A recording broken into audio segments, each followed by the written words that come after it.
Là, on est à l'entrée du quartier Mur Sultan avec l'immeuble Imkama que vous voyez derrière moi, qui est l'un des symboles de l'architecture art déco de Casablanca. Ce quartier, en fait, a été dessiné dans les premiers plans de la ville de Casablanca, donc en fait dans le fameux plan Prost de 1917. Et le quartier a continué d'évoluer de 1917 à aujourd'hui. Donc, ce qui est intéressant dans ce quartier, c'est qu'on voit toute une juxtaposition d'architectures différentes à caractère patrimonial ou contemporain.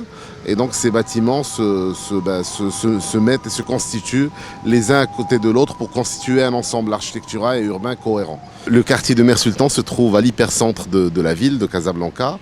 Il est dans les quartiers anciens de la ville, donc juste à côté de l'ancienne Médina, le boulevard Mohamed V est l'hypercentre de Casablanca et le quartier Mur Sultan est juste à côté de ces quartiers. Il va jusqu'à la Ligue arabe, jusqu'au boulevard Zarqtouni, jusqu'à l'avenue Lalel Yacout. Et donc en fait c'est un des quartiers centraux de la ville de Casablanca. Le quartier Mur Sultan est un quartier où on trouve énormément de bâtiments de style art déco très intéressants. Donc tout cela s'inscrit dans une vision, dans une continuité du travail pour l'histoire de la ville de Casablanca. Ce quartier a été depuis toujours un quartier de vie, donc en vivant.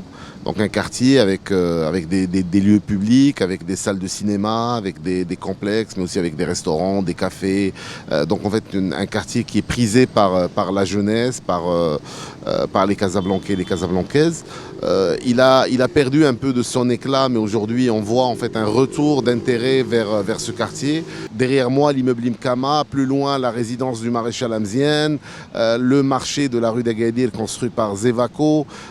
Si on va de l'autre côté, au niveau de Mur Sultan, il y a des garages automobiles qui sont très intéressants, le garage Autohol, le garage Fiat. Donc en fait, c'est beaucoup de bâtiments qui ont marqué l'histoire de la ville, mais aussi beaucoup de bâtiments qui sont autant d'opportunités pour créer une nouvelle identité de la ville. Des hôtels, c'est un quartier qui s'apprécie à la marche et donc en fait qui se découvre dans des ruelles, dans des venelles, dans des places, placettes, donc, et qui donne beaucoup d'urbanité à cette ville et beaucoup de lieux qui ont du sens, des lieux du commun, du partage et de la déambulation.